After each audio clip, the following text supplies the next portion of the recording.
Y lo que define una palabra que tú acabas de pronunciar de pasada, que es la palabra psicosis. La psiquiatra Marta Carmona es autora del libro Mal estamos, ya hablamos de ese libro en su día, nos escucha desde Radio Madrid. ¿Cómo estás, Marta? Buenos días. Buenos días, encantada de escucharos. Buenos días, Marta.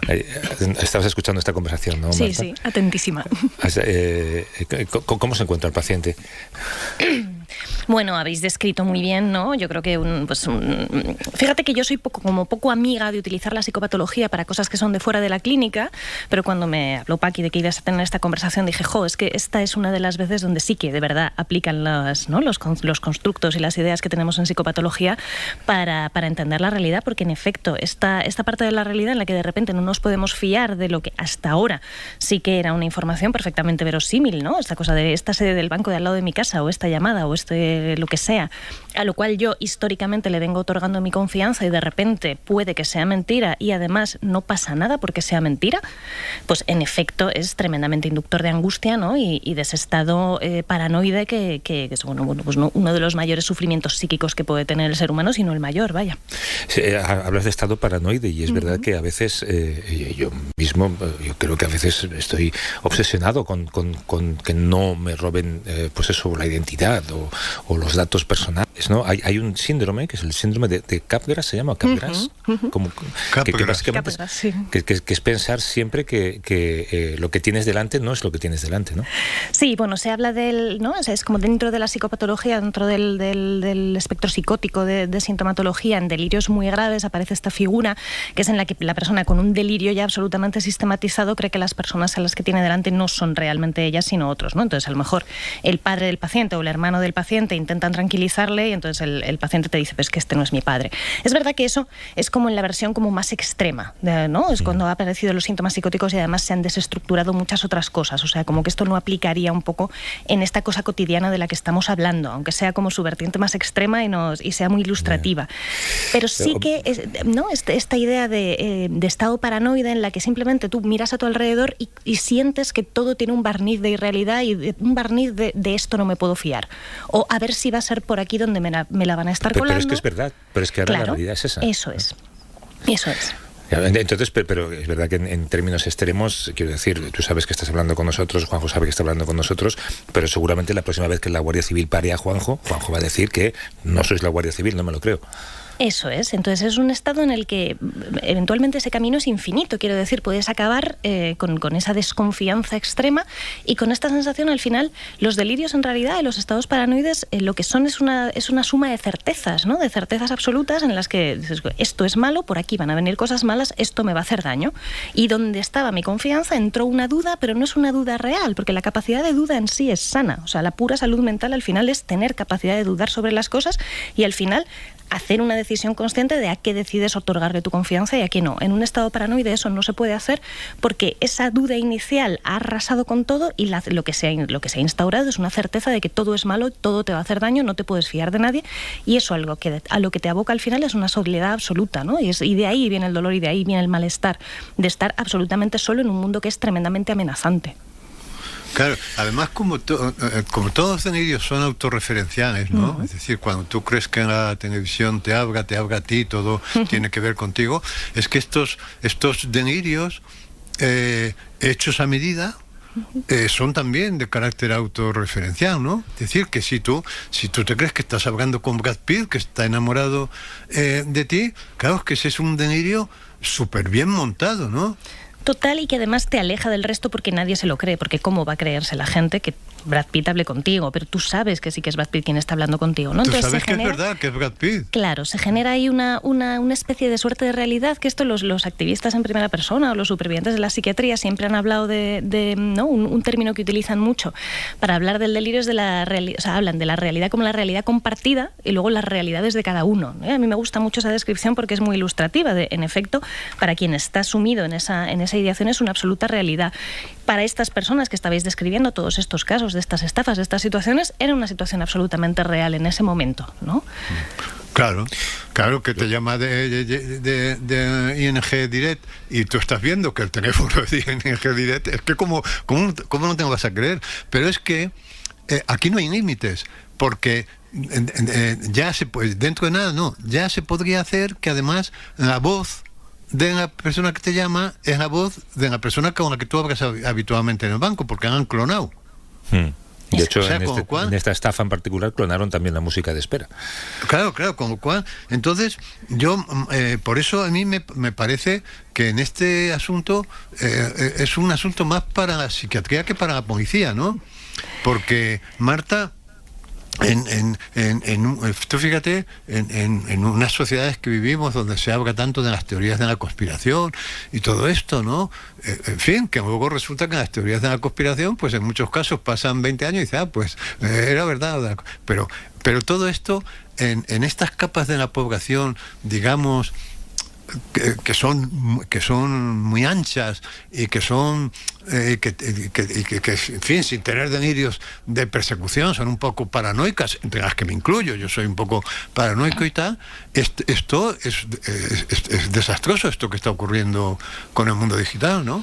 Yo creo que lo que verdaderamente genera... Quiero decir, si tú lo ves en tu consulta esto... O sea, yo creo que lo que verdaderamente genera angustia de esto no es tanto la ultrasofisticación de estos elementos, que esto evidentemente, pues sí, a los pacientes, pues los pacientes son una muestra de la realidad y estas cosas pasan. Yo no creo que haya una sobrerepresentación particular de este tipo de fenómenos, pero creo que sí que a nivel social esto sí es inductor de ese estado en paranoiante, por así decirlo, y de esta especie de espiral en la que una vez que entras en este tema, pues ya te cuesta mucho salir porque ya empiezas a tener esa desconfianza absolutamente de todo, pero lo que genera de verdad esa desconfianza no es tanto la sofisticación técnica de repente pueden suplir la cara de alguien, ¿no? O de repente te pueden simular la voz de alguien con una inteligencia artificial, con no sé qué, sino lo que verdaderamente da miedo de esto y lo que verdaderamente mete esta especie como de carcoma que va royendo la confianza en las cosas es que no hay nadie que vaya a hacerse cargo. Ese es el problema. Esto es. Esta es la cosa. No va tanto en la carrera, que lo habéis descrito muy bien antes, ¿no? Esta especie de carrera armamentística de la tecnología va haciendo cosas nuevas, esta cosa de las tecnologías disruptivas que se llama, de te ponen sobre la mesa cosas nuevas que era totalmente imprevisible, sino que se ha asumido que, bueno, sí, la legislación va muy por detrás de esto, sí, hace falta un capital cultural y económico enorme para poder reclamar los 300 euros que te han estafado, sí, ¿no? Y hay una especie de encogerse de hombros de la sociedad de ya, sí, qué complicado. Eso es lo que verdaderamente genera la angustia. No que surjan, no que haya, por así decirlo, peligros nuevos, que eso es parte de la vida, de alguna manera, ¿no? O sea, los humanos vivimos en sociedad y estamos acostumbrados a que haya cosas que nos pueden pasar. Puede haber un terremoto, puede haber un accidente de tráfico, puede haber un crimen, puede haber cualquier cosa, pero tú has otorgado tu confianza a una organización social que te protege ante ciertas cosas. Y aquí lo que falla y lo que no aparece es esa protección, ese dar un paso adelante de alguien diciendo, vale, yo me hago cargo de esto. Que resulta que han hecho una réplica exacta de ING, vale, pues a lo mejor no le corresponde a ING, o sí o no, pero alguien se hace cargo y nosotros como sociedad, en nuestro contrato social, decimos, vale, ante las personas, ¿no? Ante este tipo de situaciones hay alguien que responde, hay alguien que protege. Y lo que verdaderamente nos están paranoiando, nos pueden paranoiar, o lo que puede generar este estado absolutamente atrapante, ¿no? En el cual te puedes quedar carcomiéndote, ¿no? Y sin poder salir, es esa falta de protección.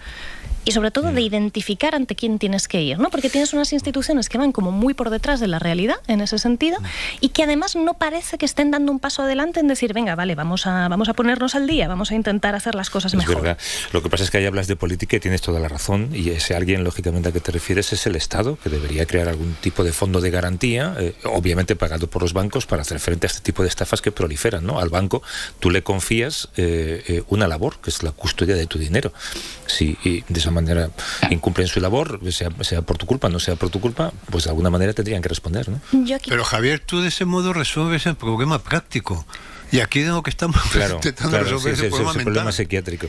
Sí, de hecho yo estaba pensando, yo no sé, Marta, cuando un individuo se enfrenta a una situación en la que algo no encaja, hay un pequeño detalle que no encaja y de repente hay una pequeña alerta en tu mente, ¿el cerebro tiende a adaptar lo que no le convence a la realidad que él espera, o el cerebro le alerta de que cuidado, ahí puede haber un fallo. Depende, o sea, la subjetividad es un campo variado, ¿no? Las personas tenemos muy distintas formas de reaccionar. Aquí se activarían en esto que tú, ¿no? En esta escena que tú describes, los distintos mecanismos de defensa de cada cual. Habrá quien active una negación y diga, va, aquí no está pasando nada, y habrá quien se le disparen todas las alarmas y vaya con mecanismos más maduros o menos maduros, intentando alertarse. Pero en cualquier caso, una cosa que en la psiquiatría planteamos es que la capacidad de duda respecto a la propia percepción es un signo de salud. Es decir, que tú digas, uy, esto que está pasando es muy raro, se me está yendo a mí la cabeza. La desconfianza es buena, vale. Hay un punto de desconfianza que sí, pero tiene que estar ligado a poder recurrir a alguien y a poder decir, oye, ¿qué me está pasando? ¿No? Decirle pues a tu pareja, a tu padre, a tu hermano, a tu amigo, oye, esto que me está pasando no es como un poco raro, ¿vale? Entonces, esa capacidad de duda razonable sobre lo que tienes alrededor, de alguna manera implica una introspección, implica una capacidad de juicio de la realidad y un notar cuando algo te está sobrepasando. Estos estados paranoides lo que tienen es justamente lo contrario. Ya llega un momento en el que, como tú tienes la certeza de que todo te está haciendo daño, de que todo te está haciendo mal, ya no puedes dudar de nada porque tienes que protegerte, ¿no? Ahí el único mecanismo de defensa que está activo es que lo de fuera es malo. Y ahí lo que haces es quedarte más aislado y más desprotegido. Pero ahí entra, como siempre se entra, Marta, por lo afectivo, porque claro, en el ejemplo que ponía Javier, está usted a punto de recibir un paquete, ¿no? O sea, ¿cuánta gente hay que lleva toda la vida esperando un paquete y que no ha llegado? Justo cuando... O sea, ¿cómo te escapas de eso? Dios mío, por fin llega el paquete. Dios mío, por fin me está llegando el paquete. Claro, que he estado esperando toda la vida, ¿no? Cuando habéis hablado de esto del paquete, yo pensaba, claro, es que además ahora, a día de hoy, yo no lo había pensado hasta esta conversación, tenemos un modo de vida como muy basado en rutinas concretas, que de hecho nos roba mucho el tiempo, que esto en Mal estábamos, que lo decís antes. Sí. Es una de las cosas que hablábamos justo, ¿no? De nuestras vidas están organizadas pues con el grueso del tiempo para el trabajo y para una serie de necesidades y con la eterna fantasía de que llegará un ratito de tiempo libre en el cual podremos disfrutar algo, ¿no? Y de alguna manera, pues esta fantasía de ese paquete que llevo toda la vida esperando es como disruptivo respecto a eso, ¿no? Donde no es tanto un paquete como una ventana de aire fresco, ¿no? Una bocanada de aire fresco que va a llegar y de que va a transformar mi vida para bien, ¿no? Esa herencia que decíais antes, que a nadie a casi nadie nos llega una herencia que nos cambie la vida, ¿no? Dale tiempo a Juanjo, que está bien.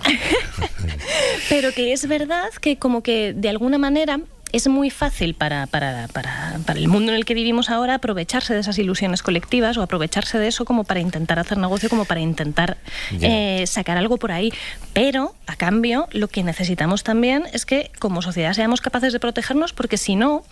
O sea, cuando un paciente tiene un estado paranoide, tiene una psicosis o tiene uno de estos estados que son absolutamente generadores de una cápsula, ¿no? Que te aleja de todo lo demás y que te genera un magma de sufrimiento dentro, precisamente la recuperación de todo ese proceso consiste en que las personas puedan volver a confiar, ¿vale? Y puedan abrir ventanas y puedan otorgar nuevamente su confianza. Entonces, pero en este mundo es imposible, Marta. Ahora, yo creo que yo no sé tú como psiquiatra qué recomendarías a una persona normal, ¿sabes? Sin ninguna Creo que recomendarías al banco que deje de enviar correos, ¿no? Sí, eso por descontado. Eso solo tenía que a lo mejor que prohibir el Estado, ¿no? Por decreto ley. No, pero la propia institución.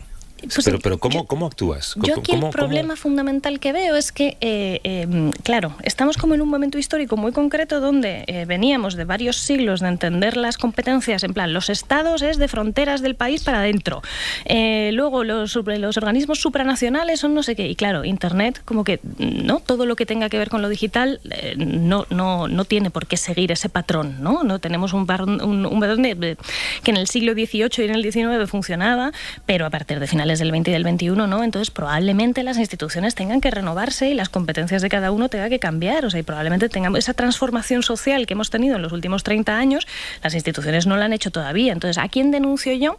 Por ejemplo, un paciente mío que le habían estafado, no sé si era en 40.000 euros en criptomonedas. Y claro, cuando lo intentaba denunciar, como eran empresas que tenían sede fuera de la Unión Europea, pues no, el juzgado decía que no había manera ninguna de hacer las cosas, o sí, pero era todo complicadísimo y es como, bueno, pues probablemente los distintos legislativos, los distintos ejecutivos tendrán que ponerse de acuerdo para poder proteger a los ciudadanos, porque si no, a lo que están abocando a los ciudadanos es a este estado de paranoia perpetua pero con una cierta, ¿no?, con una base real, que es nadie te está protegiendo porque todo el mundo se encoge de hombros. Sí, pero esto es, de nuevo, pues política, Marta. A mí me gustaría que nos dieras un consejo en lo personal, porque es verdad que yo creo que puede degenerar en una auténtica psicosis, ¿sabes? Cuando piensas que hay un ejército de personas que está ahí fuera y cuyo único objetivo es robarte tu dinero, el que tengas en la cuenta corriente, de alguna manera tremendamente creativa, claro, genera una desconfianza enorme frente a la vida, hasta el punto de que al final va a llamar a alguien a la puerta de tu casa y le vas a gritar,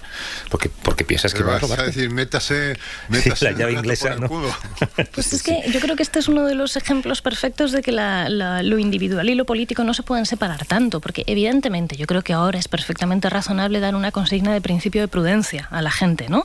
Ante la duda, si timbran en tu casa o si te escriben un correo electrónico, si te llega un SMS, ten claro que puede ser que te estén engañando, pero no nos podemos resignar a eso. O sea, no nos podemos resignar a vivir en una jungla de gente intentándote hacer daño, porque hemos intentado no vivir en junglas, los humanos, hemos intentado crear estructuras para protegernos, y como individuos yo creo que es imprescindible que exijamos eso.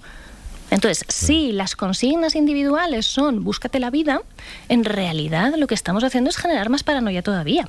Claro. Entonces los individuos tenemos que poder exigir en ese sentido que las instituciones se hagan cargo de lo suyo y hagan su trabajo. ¿Cuándo saltas a política, Marta? Por favor, que ya salté. Ah, sí, pues cuando vuelves. Ya rebotaste. No, estoy ahora. Marta Carmona, que es psiquiatra y es autora del libro Mal estamos. Te agradezco, Marta, esta sesión de análisis que nos has ofrecido de manera gratuita.